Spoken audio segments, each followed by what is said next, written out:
Hey guys, what's up? It's me, Ida. Welcome back to my channel. So today I'm going to show you guys how I do a protein treatment on my protein sensitive low porosity natural hair. So I am starting off with freshly washed hair, and what I'm going to do is I'm going to section off my hair.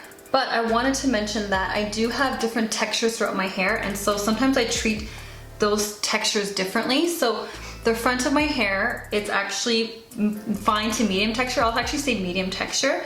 And also the perimeters of my hair. So just like surrounding my face like that. So what I do is I actually take those sections of hair and kind of pin them off to the side. Actually, I'll take a bit more up here, because I'm gonna actually use a stronger protein treatment. So sometimes I'll use like the same thing, but sometimes the front part of my hair just gets really loose, like the curls, and just gets like moisture overload a lot faster than the rest of my hair, because the rest of my hair is more coarse in texture, and so it is more protein sensitive, so I don't really need to put in too much protein. And so I actually really love the AfroG 2-minute protein treatment. I find it to be like the perfect light protein treatment because it doesn't make my hair feel hard at all, but it just gives it just like enough strength to keep my curls intact, to keep my hair strong without feeling hard. So it's very hard to find like a really good protein treatment sometimes when you have protein sensitive hair and you have low porosity hair on top of that,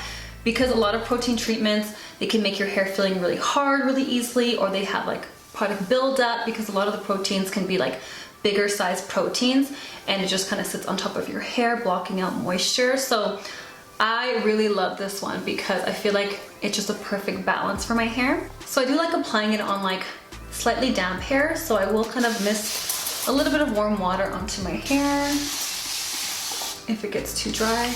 I love the consistency of this as well. It's definitely like perfect for low porosity hair, especially because it really does absorb into the hair super well. You just don't have to worry about, you know, just the products being so thick and just sitting on top of your hair and not really absorbing it. So when you have protein sensitive hair and low porosity hair, you do have to kind of make sure you're using the right proteins, because every protein treatment or every product that has protein in it is different, and the smaller size proteins usually are the best for someone that has protein sensitive hair or low porosity hair. So I have a whole bunch of videos really going into detail about that, so I will leave those videos in the description box below so you guys can go ahead and check those out.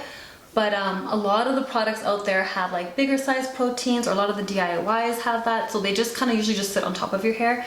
They don't really absorb and penetrate your hair, so they're not really strengthening your hair, doing anything for your hair. So you always have to make sure you're using the right ones. And not only do you have to make sure you're using the right type of proteins, you have to kind of figure out how often you're gonna actually use protein into your regimen. So for me, like I basically get protein overload very easily. My hair usually likes protein like about once a month. It used to be a lot less before, but I think over the years I've built up a lot of moisture retention in my hair. I am gonna try out this argan oil one, and the reason why I'm picking this one up is because it was readily available at Sally's, and also it does have hydrolyzed keratin, which is more stronger protein than the other ones that I usually use, like hydrolyzed wheat protein or hydrolyzed vegetable protein.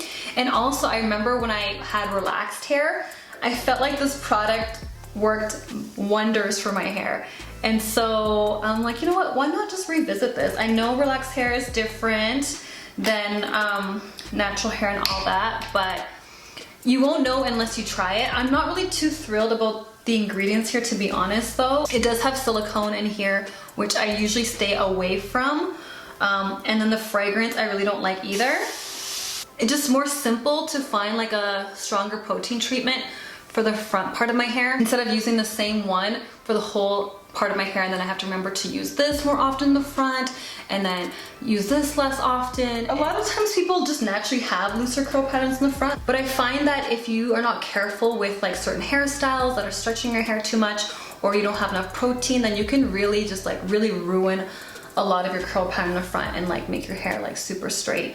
Because I'm gonna show you guys pictures right now of what my hair used to look like in the front, and it was super straight at one point. It went from really curly to super straight. Now my curls are back. I noticed that, you know, just kind of staying away from hairstyles that really like stretched up my hair. I used to have like a slicked back bun that I would wear my hair in every single day.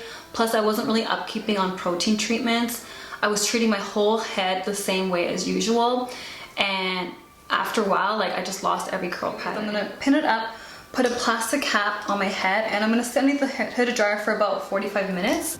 Okay, so this is what my hair looks like straight from the sink. I actually did wash my hair out of the sink. So my curls are definitely popping, and of course like my curls pop more when I actually have product in my hair. Like there's no product at all whatsoever. I'm going to do a wash and go, and the reason why I do a lot of wash and goes, the more wash and goes I incorporate into my hair routine, the better my curl pattern basically maintains. So I will show you guys a picture of what my wash and go ends up looking like, and my curls have been looking better than ever. And I thank you guys so much for watching. I hope you guys enjoyed the video. Go ahead and subscribe, like, comment, and share, and I'll see you guys in my next video.